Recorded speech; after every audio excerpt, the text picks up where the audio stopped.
This is lecture 53A in the series The ABCs of Communism, and this is on Japan's primitive communism, and we'll take it through the rise of Imperial feudalism. I want to make a couple of remarks before we get started. First is, you know that all of humans lived in primitive communism for millions of years. I'm talking about Homo australopithecus, Homo erectus, Homo sapiens, and for the last million years, all of the humans on Earth have been of the sapiens variety. Now, as far as feudalism goes, we have discussed this before, but I'm going to run over it once more. Feudalism is, in terms of stages within the servitude epoch, is a halfway house between chattel slavery and wage slavery. For many years, and still I guess your run-of-the-mill capitalist historians consider feudalism to be characterized by the size of the polity, that is, the European fiefdoms. But in reality, that skips the major point, which is it doesn't matter what the size of the fiefdom is, whether it's an empire or whether it's some hundreds of little fiefs. What matters is the fact that the general crisis of slavery is receding through the feudal epoch, and the general crisis of capitalism is ascending through that epoch. In your first volume of your textbook, I've shown you a quadratic equation so that you can kind of think of it in that regard. The important thing is not the size of the polity, in other words, but the fact that it is that halfway mark between chattel and wage slavery. Now, in Japan, there's a long struggle that precedes imperial feudalism, which is established by AD 1600, by the Shogun Toranaga, and that is the subject matter of James Clavell's book Shogun, and the 6-disc miniseries of about 2.5 hours each of the Shogun miniseries, which is well worth your while to watch while you're thinking about this particular lecture. So what we're going to do is take the Japanese Paleolithic and right on up through the advent of imperial feudalism in AD 1600s. Let me just start, before I forget it, I have a new book out that Amazon published in paperback, which you can get, those of you who are interested in my long struggle with the U.S. federal government. This new book called The Eunuch Wars is book 8 in the Idaho Smith series, so you can get it from Amazon in paperback now. At any rate, now, let's take a look at the fact that what are today the Japanese islands have been an Asian peninsula 5 times. In other words, a peninsula not unlike Kamchatka. If you take a look at your map real quickly, you'll see what I mean. Each time the northern hemisphere of the Earth was inundated by ice sheets 2 miles thick, the sea levels accordingly dropped, and each time the ice melted, the sea levels rose, breaking the Japanese peninsula into 3 major islands and a multitude of smaller ones that we think of as the Japanese archipelago today. Each time the peninsula existed, there was also the possibility of direct movement by land of Homo thereon. And by now, those of you who have been taking this course know that this encompasses the time of Homo sapiens, which is, as I say, the last million years, and we know that Homo sapiens was in Beijing by 500,000 years ago, so that's just a hop and a skip and a jump to the peninsula that would have existed several times in those years after 500,000 years ago. So that's the physical layout of the geology. Today, these mountainous Japanese islands are an archipelago that stretched 1,800 miles north to south off the east of the Asian continent at the conversion of 4 tectonic plates. So as you can imagine, this place is like Mexico. It has constant earthquakes. Japan has 40 active volcanoes, and the nation experiences at least 1,000 of those every year. The mountainous Japanese archipelago is dissected over 2/3 of its surface by fast-flowing rivers. And these rivers, in mass wasting, produce a huge number of landslides. So the weather features have driven the population to rely on transportation by sea through coastal waters. Again, that TV series illustrates this pretty well on Shogun. The rainy season in most parts of the country occurs in the early summer. Volcanic soil makes up much of these coastal plains and provides fertile land. The mainly temperate climate allows long growing seasons. A diverse ecological regimen on land and sea provides rich resources supporting that population. Now, in terms of primitive communism, we know that people occupied Japan probably by 100,000 years ago. And certainly by the Upper Paleolithic, the Advanced Paleolithic, they were all over Hokkaido Island, which is the island that's most familiar to me and that I'll be talking about the most in this particular lecture, because in 1969, along the Stikine River in northern British Columbia, my team and I excavated identical artifacts to those from Hokkaido Island. And I ended up writing my doctoral dissertation on that in what I called the Northeast Asian, Northwest American microblade tradition. Well, the Japanese Advanced Paleolithic features ground and polished stone tools. I'm going to just increase the size of this typescript to make it easier reading. Well, maybe I'm not. At any rate, Japan had a warm climate, and the Japanese islands benefited accordingly. So the Japanese Advanced Paleolithic technology displays Mesolithic and Neolithic traits such as ground and polished stone tools. Now, archaeologically, this early innovation is exactly what we have found in other similarly situated peoples in the U.S. Great Basin, for example, in North America. An early experimentation with seed grinding tools enabled people to expand their hunting and gathering to featuring increasing reliance on bread from wild seeds as an alternative to migration. These Indian initial Paleolithic populations of Japan are related to an ancient group which occupied large parts of Asia.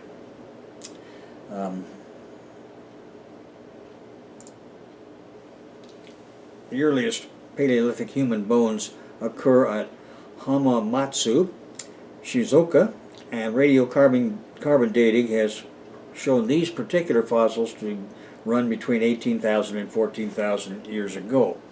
Their skeletal characteristics point to many similarities with other aboriginal peoples of the Asian continent. The dental structures belong to the Sundadant group, distributed in the ancient populations of Southeast Asia, where current populations belong to the Cenodont group. Skull features are strong with recessed eyes. The ethnographic Ainu people are descendants of the Paleolithic population, and the aboriginal populations of the Ainu are today mostly confined to the northern island of Hokkaido. Well, at any rate, the first Japanese Paleolithic site was discovered right after the end of World War II, and since that time, the first Paleolithic find by Tadahiro Aizawa, around 5,000 Paleolithic sites have been found. Dating for the Japanese Paleolithic period is excellent due to the extensive volcanism that characterized the entire Japanese archipelago. Each eruption features ash distribution, volcanic ash, and these volcanic ashes are easily dated.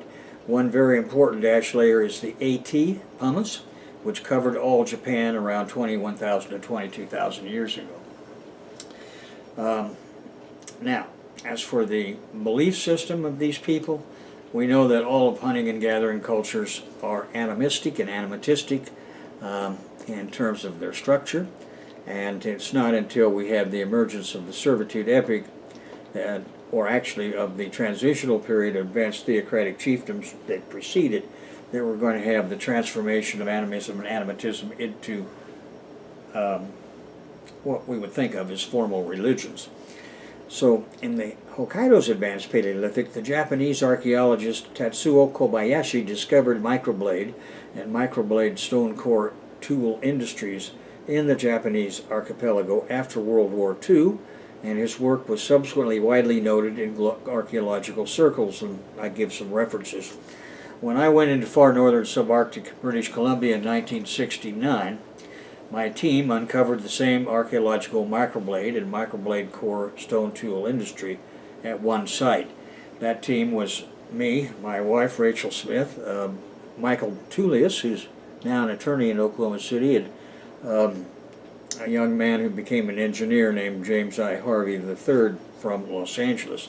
So the four of us uncovered a number of sites with microblades, but one was particularly important because within it it had everything exactly that it should have to be a duplicate of the Hokkaido Island material. And in my book Foundations of Archaeology, my textbook, I illustrated a lot of that, of course, in the doctoral dissertation and in an article for the Journal of Field Archaeology that came out in its very first issue, I believe. At any rate, analysis of this industry, having been the subject of my doctoral dissertation, also provided me an opportunity to study the spread of this throughout what turned out to be northern China, eastern part of Russia, of course the Japanese northern islands, and all along the Aleutian Islands into the mainland of Alaska. And these people had arrived by 9,500 years ago up the Stikine River, at least that far, as Telegraph Creek is today. What the Tahltan Indians still do call Ice Mountain, is Mount Edzaiza on your maps, for those of you that are interested. But at any rate, what we have in Japan proper after this is what's called the Jomon period, or Homon, depending on which pronunciation you're going to use. And this is the time in prehistoric Japan from about 16,500 to 2,300. In other words, it's a very long period of time, and it has to be broken up naturally. And so this period is actually a feature of 6 stages, or phases, archaeological phases, and we'll take a look at them real quickly. The dating there is based upon seriated ceramics, typology, and radiocarbon dates. Now the first of these phases is the incipient and initial Hamon. These two phases cover the period between 16,500 and 7,000 BP. Traces of Paleolithic culture, mainly stone tools, occur in Japan, as I've said, by 30,000 years ago, and the earliest incipient Hamon phase begins while Japan was still linked to continental Asia as a narrow peninsula. As the glaciers melted following the end of the last glacial period, 12,000 years ago, sea levels rose, separating the Japanese archipelago from the Asian mainland. And the closest point in Kyushu is about 120 miles from the Korean peninsula. Japan is near enough to the Asian mainland to be influenced by continental developments, yet far enough removed for autochthonous sociocultural evolution. In the northeast, there is plentiful marine life that was carried south by the Oyashio Current, including salmon.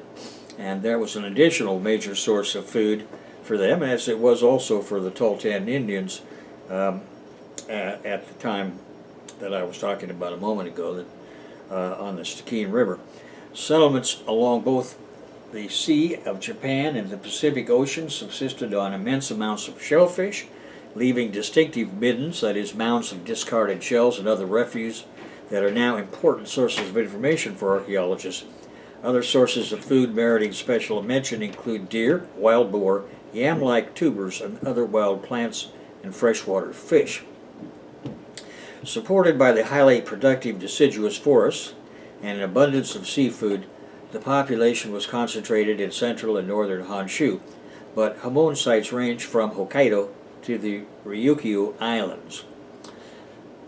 The treasure trove of wild resources accounts for the early adaptation of advanced Paleolithic peoples in Japan to broad-spectrum wild resource exploitation, including a sedentary way of life, and the transition to Mesolithic and early Neolithic exploitation patterns was easy and inherent.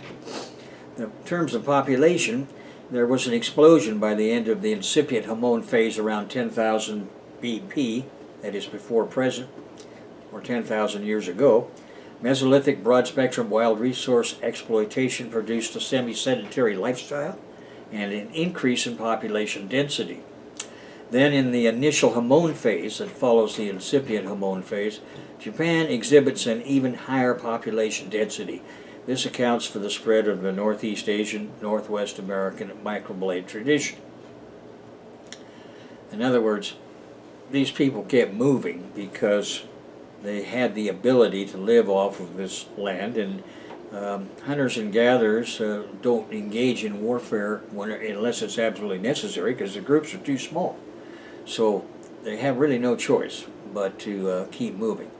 And they have to, well, they could easily do that because of all of the marine and land resources that occupy that entire area from the archipelago of the Japanese islands up through the Aleutian Islands, Kamchatka, across Alaska, then down the coast of North America. The earliest pottery in Japan was made at or before the start of the incipient Hamon period. In 1998, small fragments were found at the Odai Yamamoto site, which have been dated to about 16,500 BP. Pottery of roughly the same age has been found at other sites, such as Kamikuro Iwa Fukui Cave. Archaeologist Junko Habu claims that the majority of Japanese scholars believed, and still believe, that pottery production was first invented in mainland Asia and subsequently introduced into the Japanese archipelago. This seems to be confirmed by recent archaeology. As of now, the earliest pottery vessels in the world date back to 20,000 BP and were discovered in the Shanrendong Cave in Jiangxi, China. The pottery was used as cookware and as storage vessels. Other early pottery vessels include those excavated from the Yuchanyan Cave in southern China, dated from 18,000 BP. Pottery occurs at roughly the same time in Japan and in the Amur River basin of far eastern Russia. The first Jomon pottery is characterized by the cord marking that gives the period its name and is plentiful in many sites. The pottery of this period has been classified by archaeologists into some 70 styles, with many more local varieties, and the antiquity of Jomon pottery was first identified after World War II through radiocarbon dating methods. The earliest vessels were mostly smallish, round-bottom bowls, 10 to 50 centimeters high, used for boiling food and as dining ware. The size of the vessels for hunters and gatherers was limited by a need for portability, but the later bowls increased in size over time, and this indicates an increasingly settled pattern of living. Bowls and vessels continued to develop with increasingly elaborate patterns of decoration, undulating rims, and flat bottoms so that they could stand on a surface.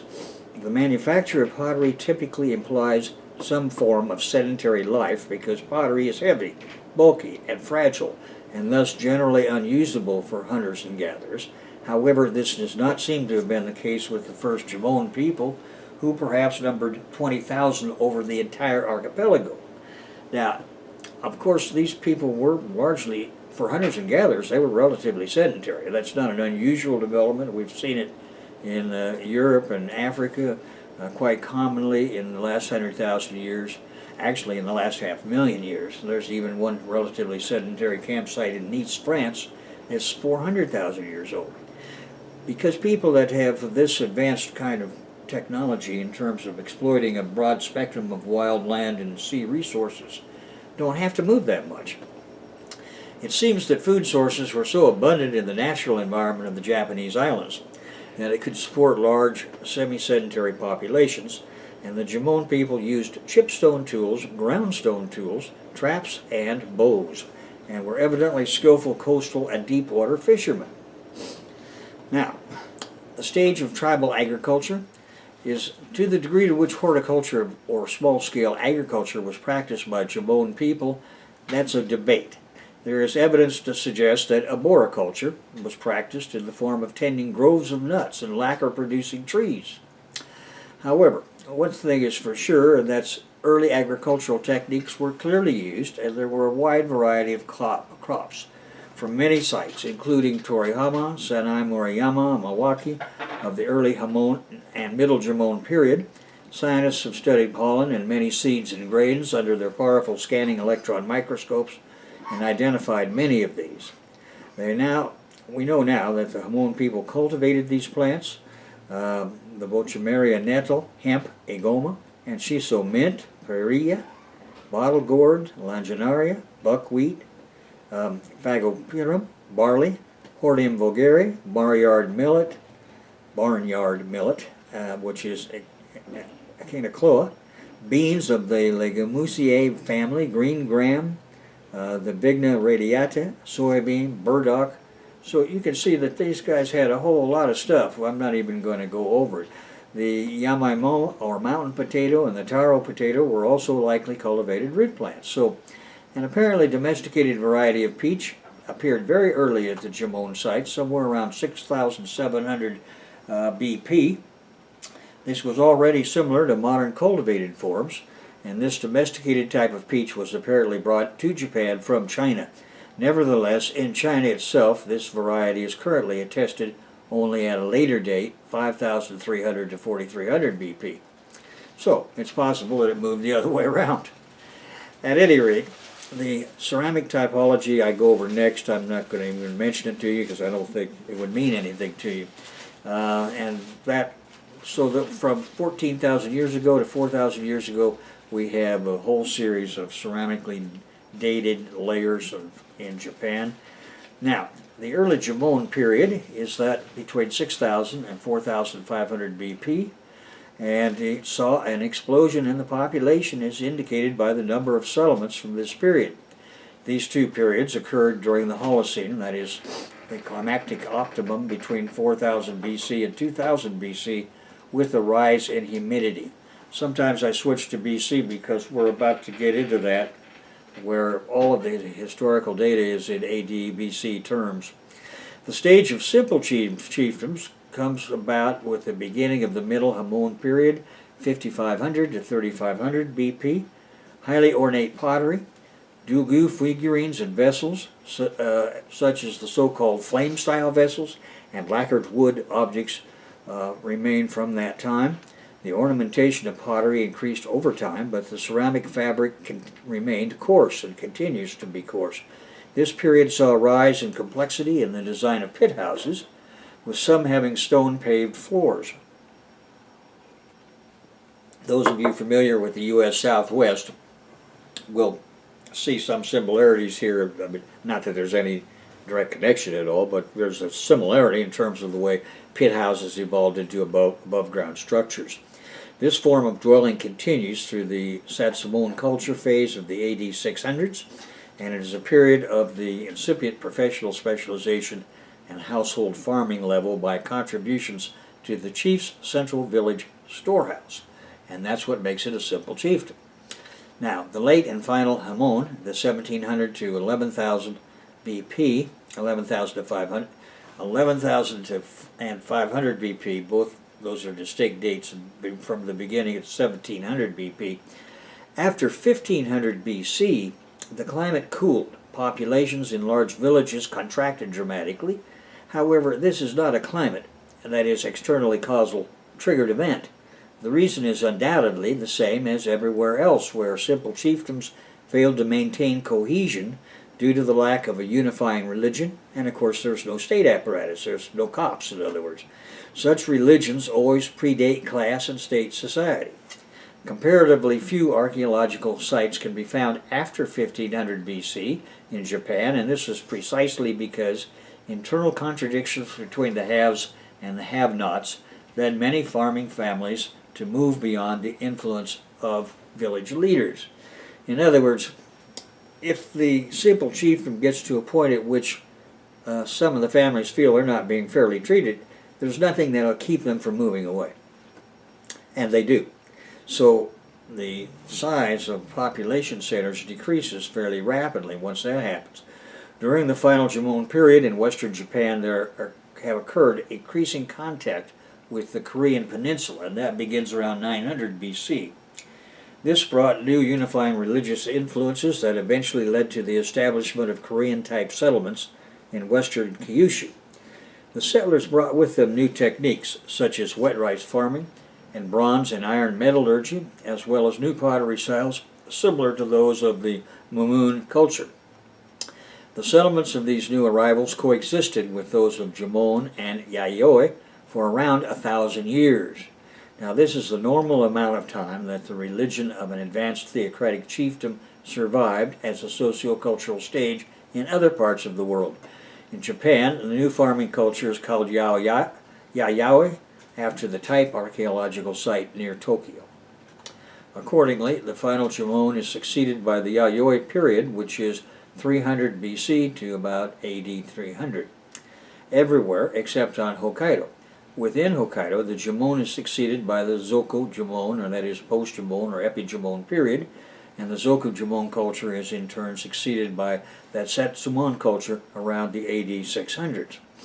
And then I go through the main periods, and I'm not going to repeat that here because it wouldn't mean anything to you. But by the way, this is the first chapter in the third volume of the ABCs of Communism. This third volume is Communism in East Asia.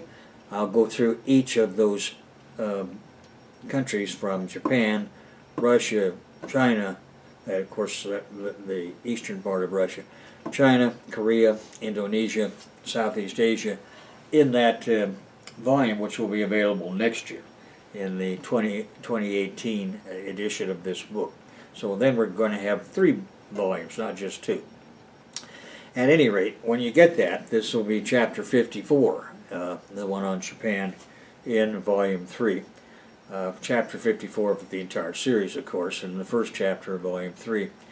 The foundation myths of the origins of Japanese civilization extend back to periods now regarded as part of the Jomon period, though they show little or no relation to what we know archaeologically of Jomon culture. From the 11th of February 660 BC is the traditional founding date of the Japanese nation by the Emperor Jimmu.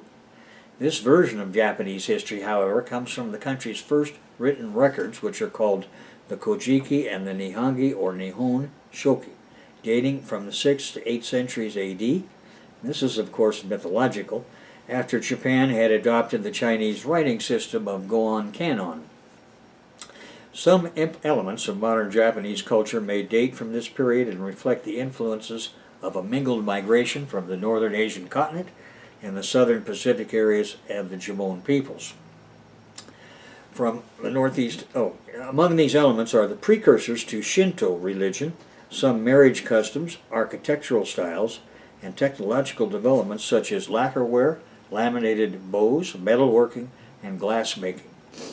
Now we come to the stage of advanced theocratic chiefdoms, and in Japan it's called the Kumano cult.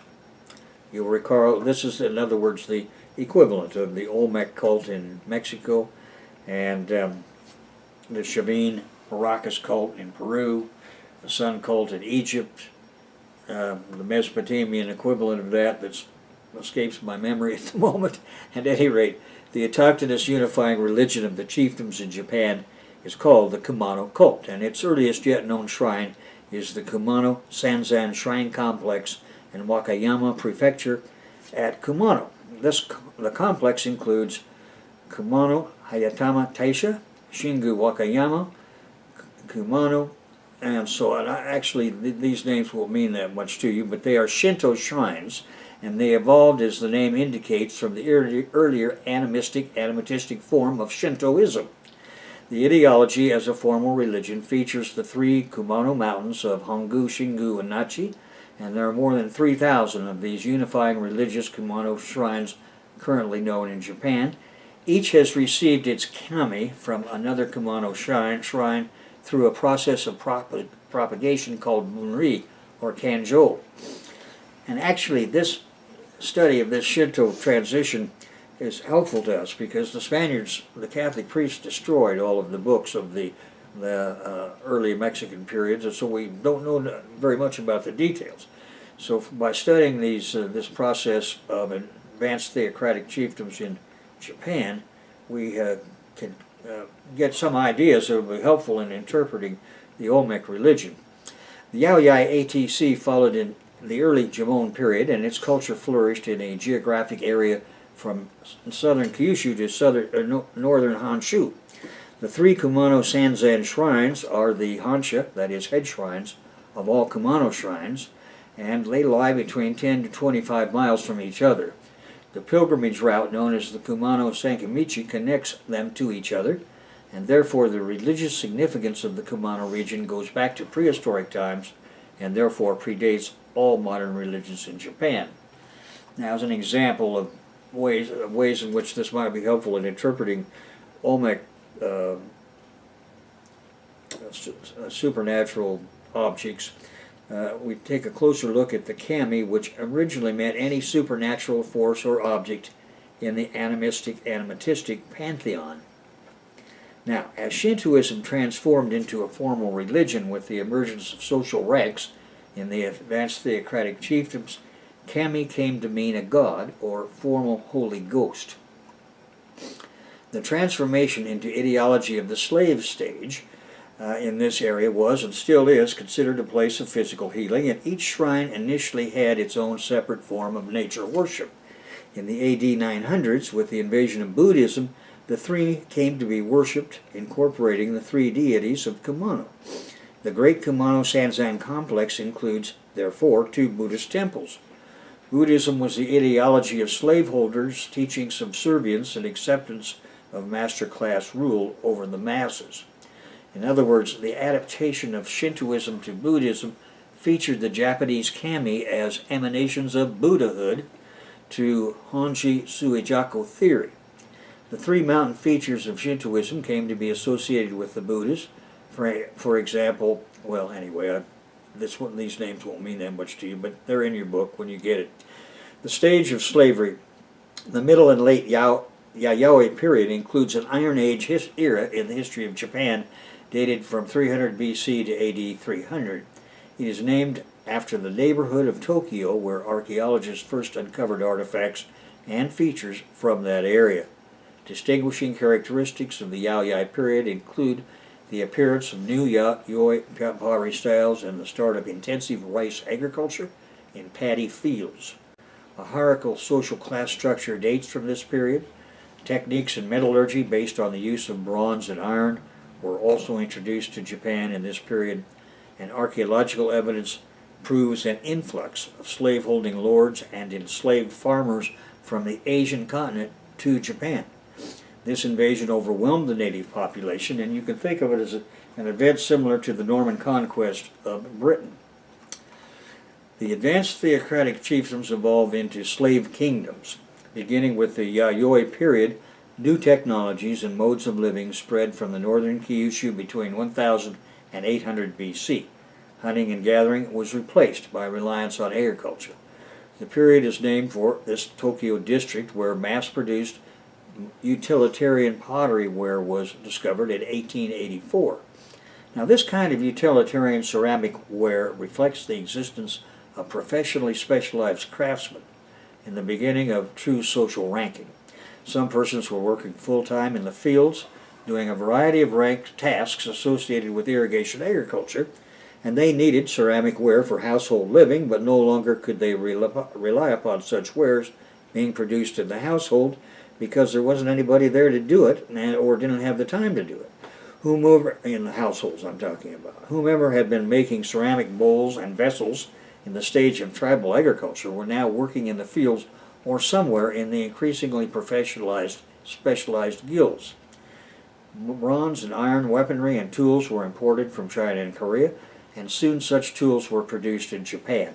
The Yayoi period also saw the introduction of weaving and silk production, glassmaking, and new techniques of woodworking.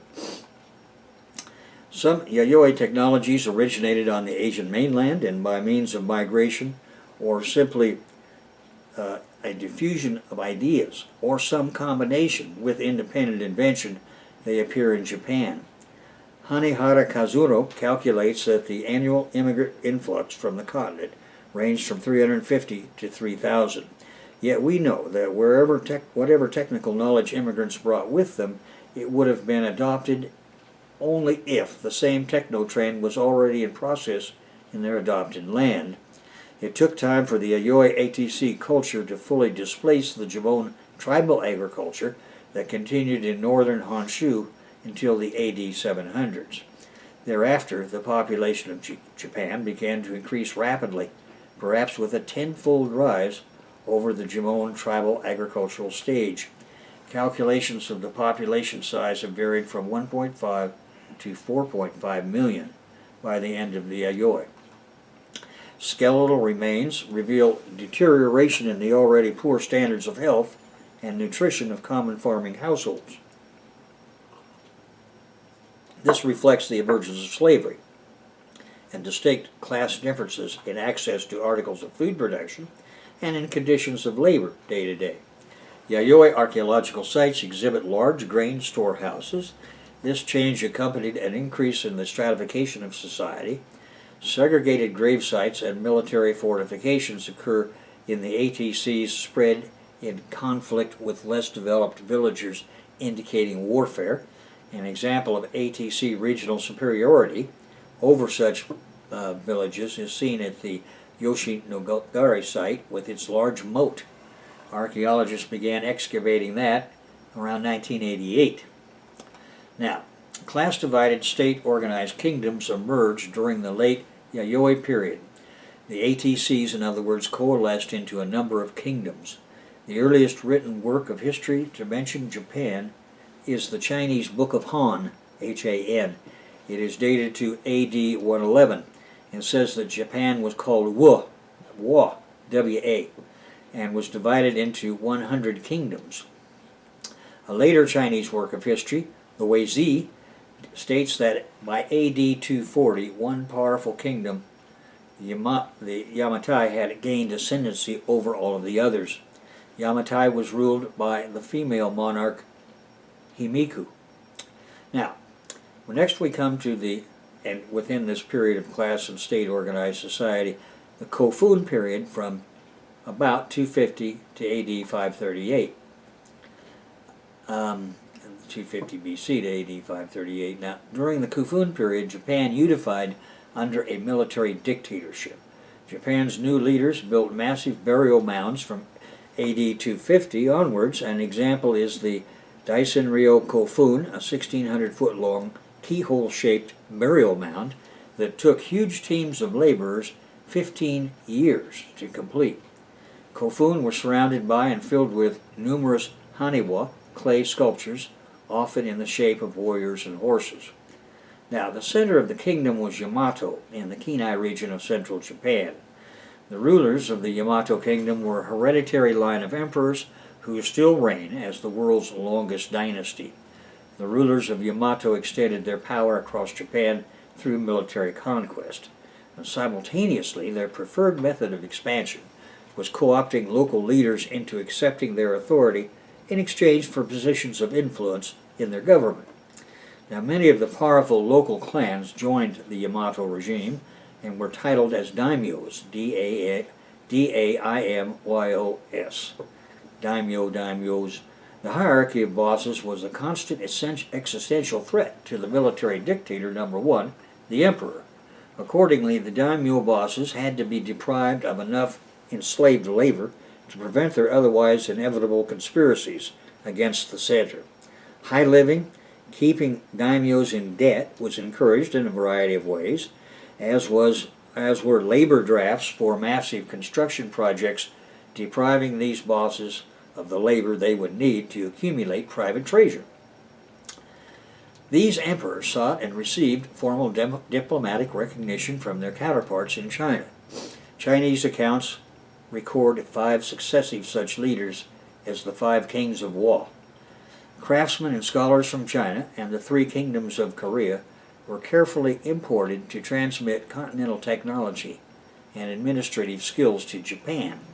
By carefully imported, I mean these people weren't allowed just to come in and float around and see what they could do. They were brought in under guard, kept in special places, and allowed to move around among the populace only under close secret police observation. Now, we come to the Asuka period, AD 538 to 710, and this begins with the introduction of the Buddhist religion from the Korean kingdoms of Bakchi. Since then, Buddhism has coexisted with Japan's native Shinto religion and is what is today known as Shimbitsu Shugo. The period draws its name from the imperial capital, Asuka, in the Kinai region. The Buddhist Soga clan took over the government in AD 587 and controlled Japan from behind the scenes for nearly 60 years. Prince Shotoku, an advocate of Buddhism and the Soga cause, was of partial Soga descent. He served as regent and de facto leader of Japan from AD 594 to 622. Shotoku authored the 17-article Constitution. Now that was a Confucian-inspired code of conduct for officials and citizens. It was a scholar-bureaucrat system which created a civil service called the cap and rank system. Whether these particular scholar bureaucrats were castrated or not, I haven't yet been able to figure out, but I don't know. But at any rate, maybe they were, as they were in China, maybe they weren't. But at any rate, in AD 607, Shotoku opened a letter to his Chinese counterpart with the phrase, "The sovereign of the land where the sun rises is sending this mail to the sovereign of the land where the sun sets." In other words, indicating that full strength of that sun originates with Japan, and China receives only the waning sun.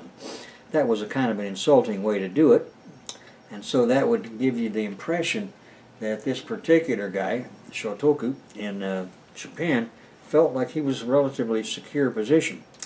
By AD 670, Nihon, now Nippon, established itself as the official name of the Japanese nation. In AD 645, the Soga clan was overthrown in a coup launched by Prince Naka no Oi and Fujiwara no Kamatari, the founder of the Fujiwara clan. Their new Nipponese government devised and implemented the far-reaching Taika reforms. Now, the Taika reforms nationalized all land in Japan. Afterwards, all land would be distributed equally among the owners of the peasant cultivators. Accordingly, a household registry was compiled, and the daimyos were required to pay tax to the empire according to this registry. The Jinsha War of AD 672 was a bloody conflict between two rivals to the imperial throne. Its resolution required further administrative reforms, culminating with the promulgations of the Taiho Code. This code consolidated existing statutes and established the structure of the central government and its subordinate local governments, giving some relief to the daimyo class. This code created a system of Chinese-style centralized government called the Ritsuryo system, and it remained for 500 years. Now, we come to the Nara period, that's N-A-R-A, from AD 710 to 794. In AD 710, the government constructed a grandiose new capital at Hijikyo, modern Nara, N-A-R-A, modeled on Chang'an, the capital of the Chinese Tang dynasty. The first two books produced in Japan appeared during this period, the Kojiki and the Nihon Shoki. They contain legends that purport to chronicle early Japan, and they begin with the Japanese creation myth, and they go on to explain the Imperial line as descendants of the gods. In the latter half of the AD 700s, the compilation of the Manyoshui embellished this fiction. During this period, Japan suffered a series of natural disasters, including wildfires, droughts, famines, and outbreaks of disease, which were the worst. A smallpox epidemic killed over a quarter of the population of the entire Japanese islands. Emperor Shunmun, from 724 to 749 AD, feared the epidemic would trigger an already pissed-off agrarian class of slaves, and sought to use Buddhism to head off such a development. Accordingly, he built the Todai Temple. The funds to build this temple were raised in part by the influential Buddhist proselytizer Gyoki. Once completed, the temple was used by the Chinese monk Genjin as an ordination site, and Japan entered the subsequent Heian period with a substantially reduced population. Now, this Heian period went on from AD 794 to AD 1185. And in AD 784, the capital moved briefly to Nagakaya, then again in AD 794 to Heinankyo, modern Kyoto, which remained the capital until AD 1868. Political power within the court soon passed to the Fujiwara clan. a family of court nobles who had been close to the imperial family for centuries. In AD 858, Fujiwara no Yoshifusa had himself declared Sessho, that is, regent, to the underage emperor. His son, Fujiwara no Motosune, created the office of Kampaku, which could rule in the place of an adult reigning emperor. In AD 996, Fujiwara no Michinaga became Kampaku. He governed during the height of the Fujiwara clan's power and had 4 daughters, all of whom were married to Japanese emperors.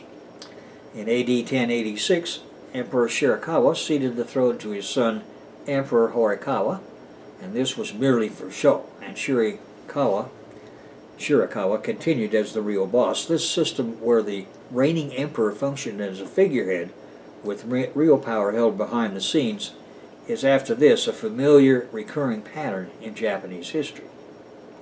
Throughout the Heian period, the power of the imperial court declined.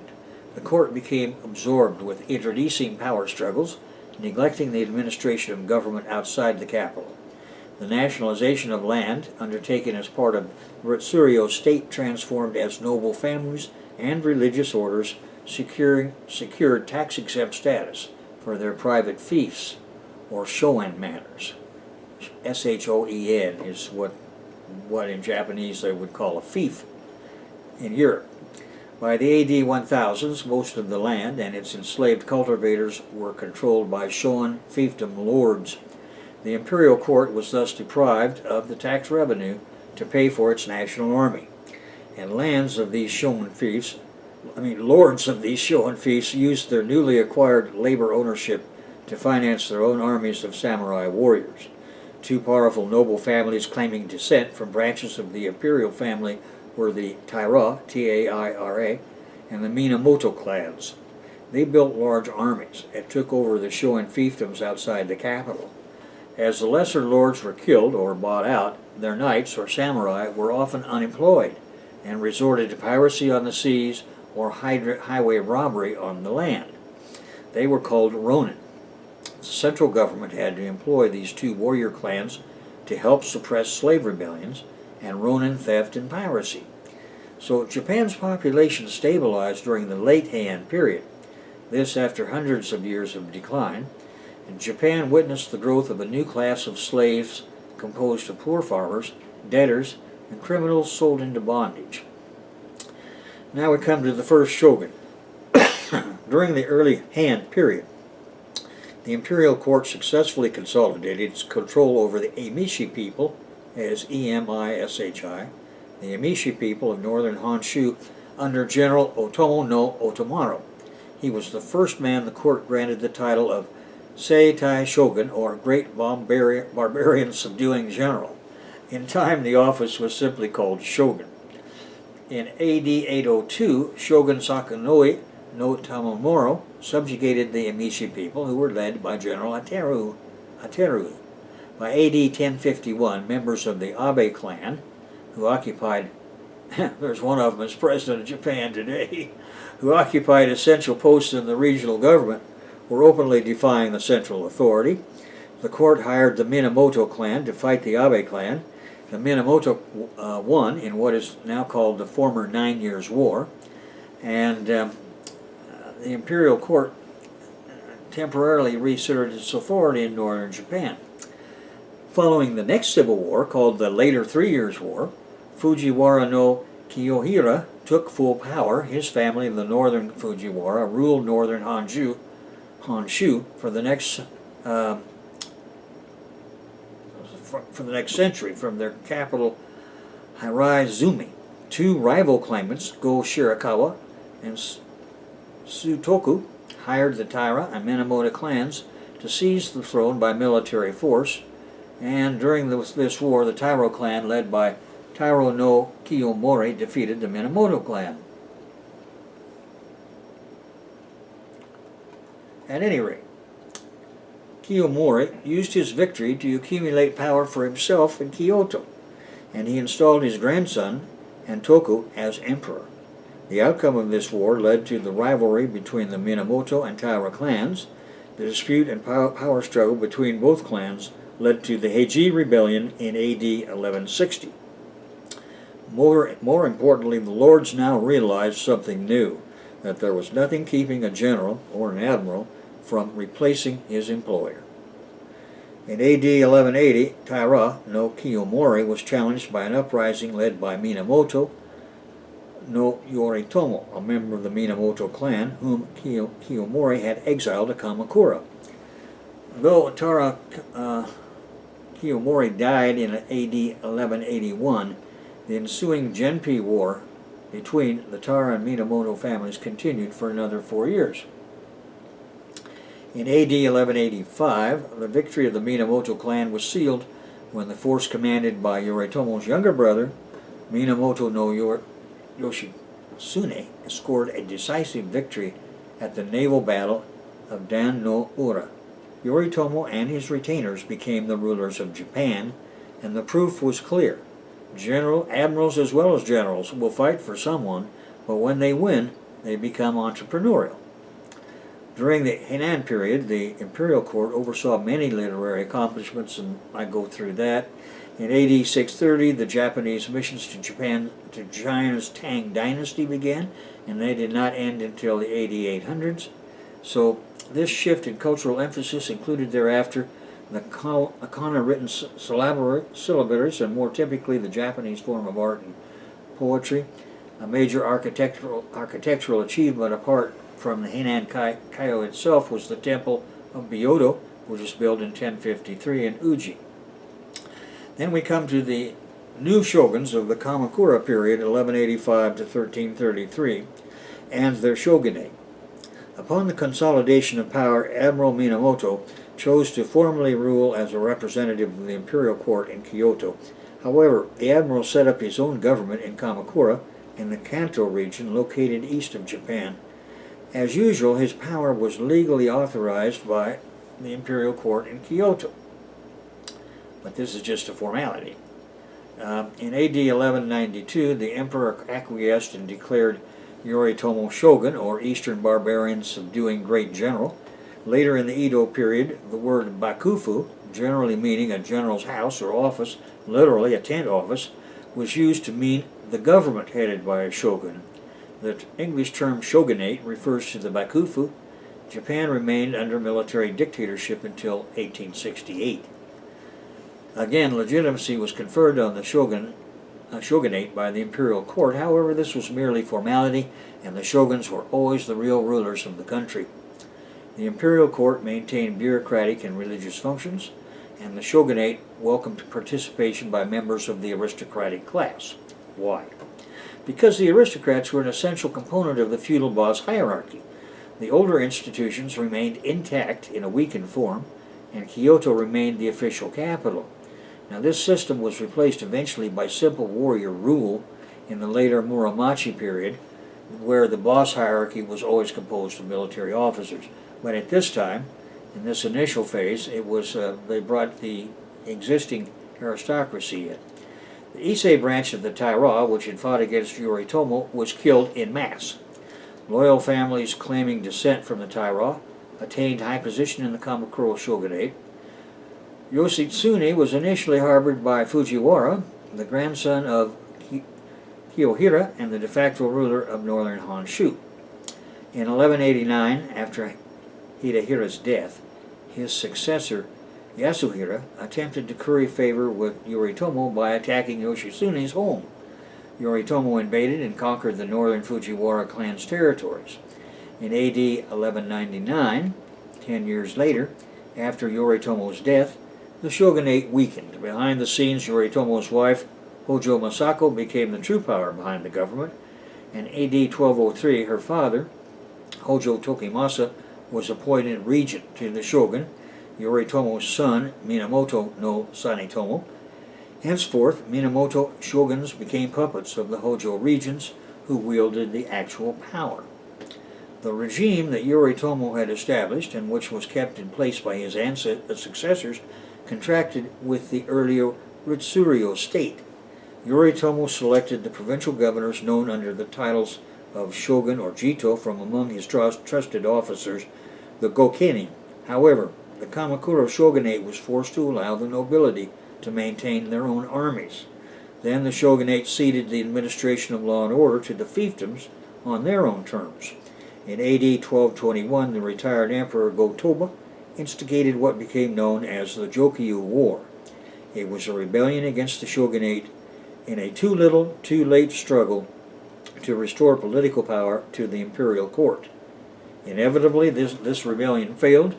Go-Toba was exiled to Oki Island, as two other emperors had been exiled to Tosa province and Sado Island, and the shogunate had permanently subdued the Kyoto aristocracy. Kublai Khan at the gates. The samurai armies of the whole nation were mobilized in AD 1274 and AD 1281 to confront two full-scale invasions launched by Kublai Khan of the Mongol Empire. The Great Khan had already conquered China and expected to subdue Japan. Though outnumbered by an enemy, equipped with superior weaponry, the Japanese fought the Mongols to a standstill in Kyushu on both occasions. Then the Mongol fleet was destroyed by typhoons, which are hurricanes, called kamikaze, meaning divine wind. However, the Kamakura shogunate's victory cost a lot of money. The shogun intended to shift the increased cost to Japan's nobility. Accordingly, the nobles fought back, and this set up a long conflict between the center and the feudal lords' fiefs. Discontent among the daimyos and their samurai ended the Kamakura shogunate, and this ongoing conflict between the center and the daimyos would go on until AD 1600, when Toranaga finally managed to bring the whole country under his sole command. Well, in 1333, Emperor Go-Daigo launched a war in the hope of restoring his power. The shogunate sent General Ashikage Takauji to quell the revolt. In the event, Takauji was suborned, and he joined forces with Emperor Go-Daigo and overthrew the Kamakura shogunate. Meanwhile, in AD 1250, Japan had entered a period of prosperity and population growth.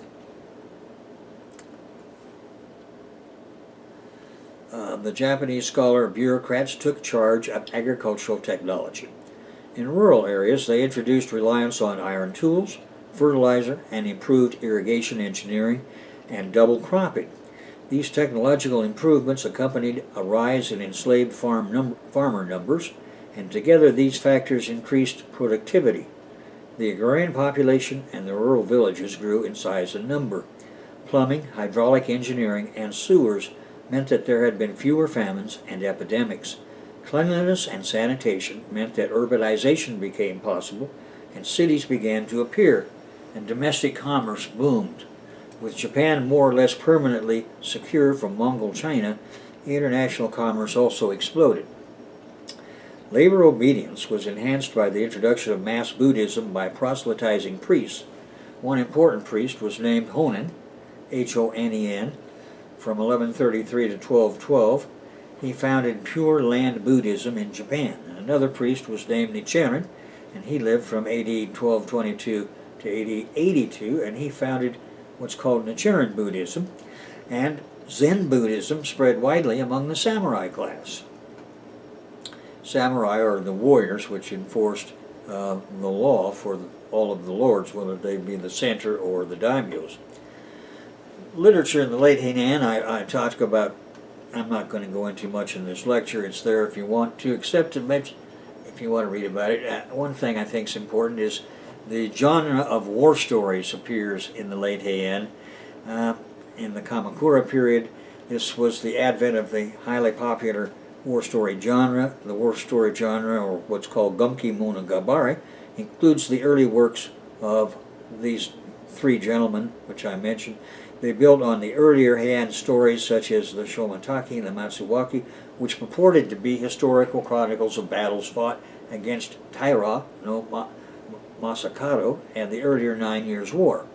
So, you know, we're pretty familiar with war stories today. There's a never-ending pantheon of books and movies and television series that constitute contemporary war stories. Well, they had their own in that period of time.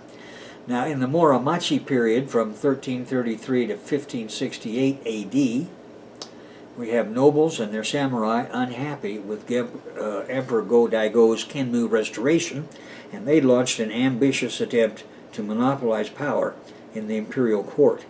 Takagi rebelled after Go-Daigo refused to appoint him as shogun. In AD 1338, Takagi captured Kyoto and installed a rival member of the imperial family to the throne, and Emperor Komyo paid his debt by appointing Takagi shogun. Go-Daigo fled to the southern city of Yoshino, where he set up a rival government. Thus began the prolonged period of antagonistic contradiction between the northern court and the southern court. Shogun Takagi set up his government in the Muromachi district of Kyoto. His shogunate confronted two challenges, one from its own greedy governors, and the other the southern court. Now, like the Kamakura shogunate, the Muromachi shogunate appointed its allies to rule in the provinces, and increasingly these men styled themselves as feudal lords. As daimyos, they often refused to obey the shogun. In AD 1368, Takai's grandson, Ashikaga Yoshimitsu, restored unity that held until he died in AD 1408. The cornerstone of that unity was laid in AD 1392, when Yoshimitsu brokered a peace deal between the northern and southern courts, and this put an end to the civil war, at least for the moment. Now, by AD 1450, Japan's population stood at 10 million, compared to 6 million at the end of the AD 1200s. So it has recovered a lot from that smallpox epidemic. Now, in 1467, as usual, the greed of the noble hierarchy could not be sated, and the Onin War, O-N-I-N, broke out between the contending factions of pigs at the trough. Pigs fighting over who was to be the succeeding shogun. The daimyos took opposing sides. Kyoto was burned to the ground. Another century of internecine warfare between generals and admirals began. A decade later, in AD 1477, the shogun had lost all power over the daimyo nobility. These men and their thugs-in-chief, admirals and generals, now ruled hundreds of independent states throughout Japan. During this warring states period, daimyos fought among themselves for control of the country. Some of the most powerful daimyos of the era were Usagi Kenshin, Takeda Shinshin, and Date Masamune. Emerging as a new class of warriors were the ninja. Ninja were skilled spies and assassins hired by daimyos. Their secretive lifestyles has become a kind of legend, at least in Western literature. In addition to the daimyos fighting rebellious farmers, there were these warrior monks affiliated with Buddhist temples. And however, despite the ongoing war, Japanese commerce at home and abroad was prospering. And this was, of course, creating a new class of burghers.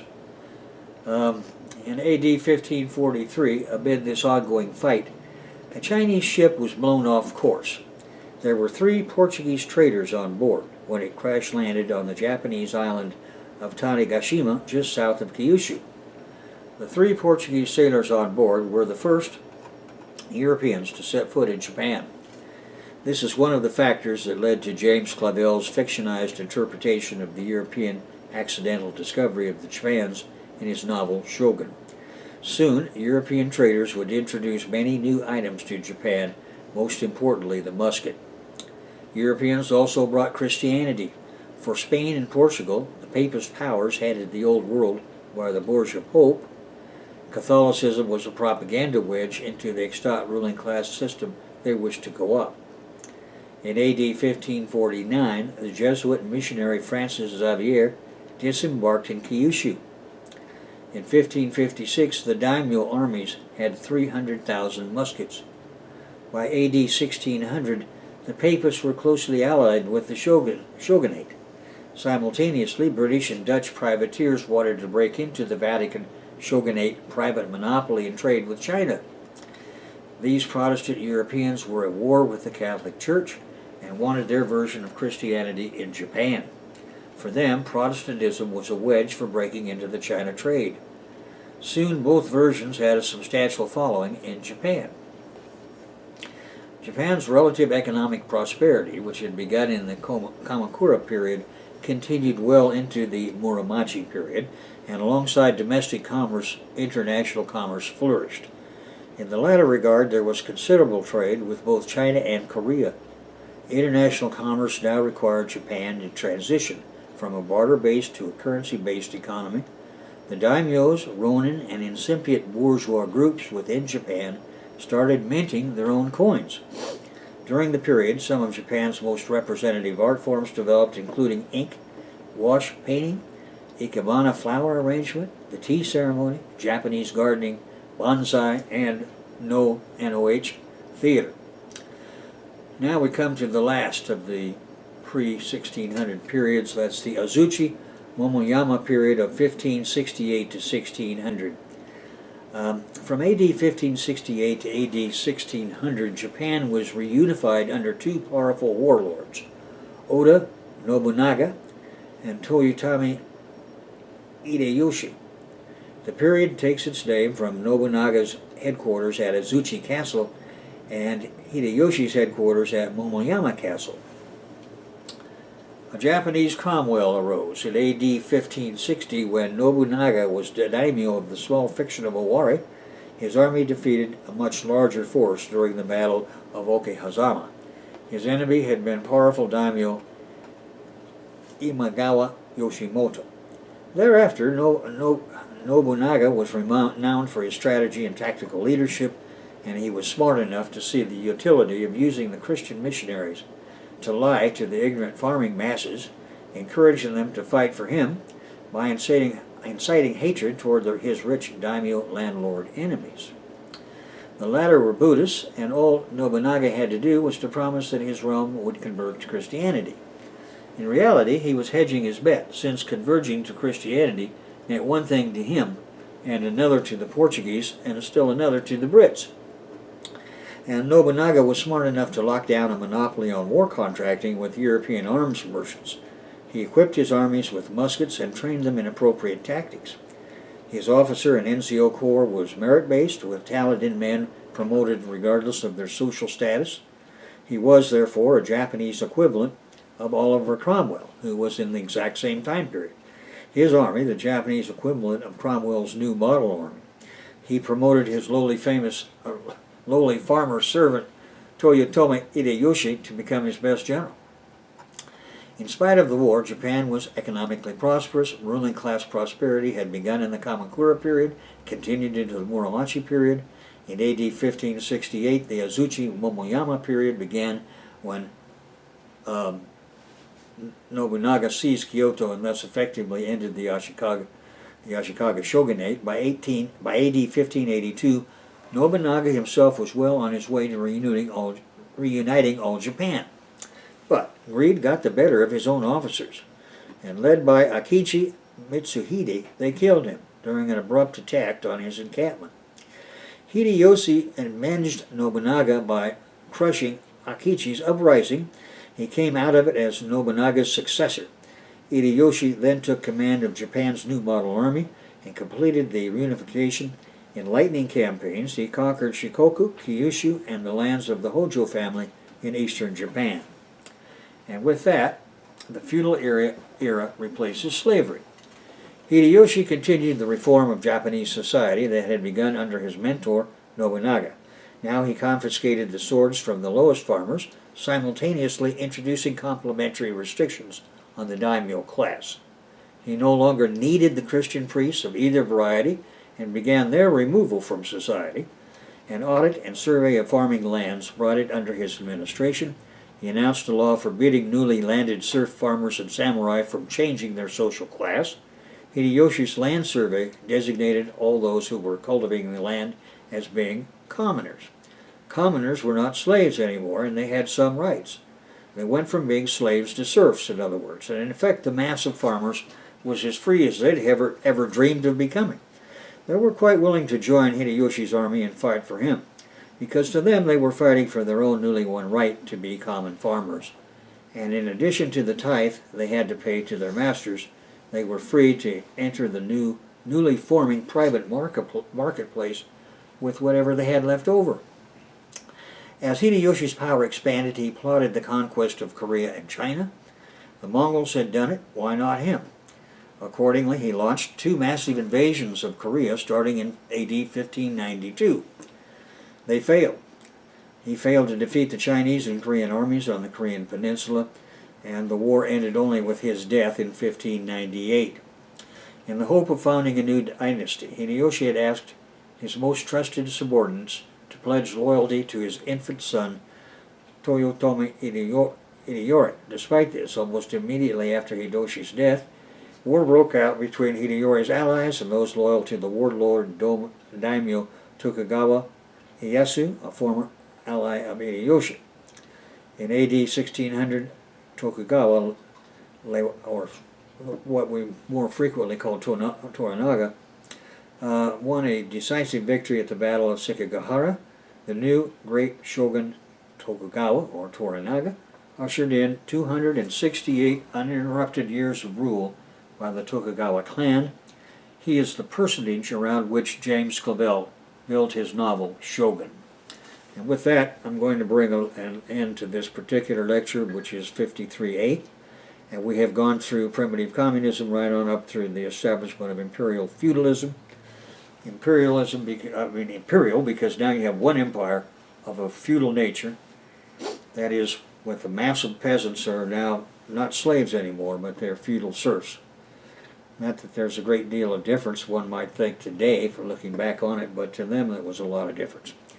So with the next lecture, we're going to pick up the period from 1600 to the arrival of Admiral Perry from the U.S. Navy in 1853. And after that, the rapid introduction of capitalism in Japan by the Japanese. And they were so successful that within 51 years, Japan, which had no navy, had a complete steel navy made at home with modern guns of the biggest type and sunk the entire Russian fleet. And that's what triggered the first Russian Revolution of 1905. So we'll go through that in the next lecture.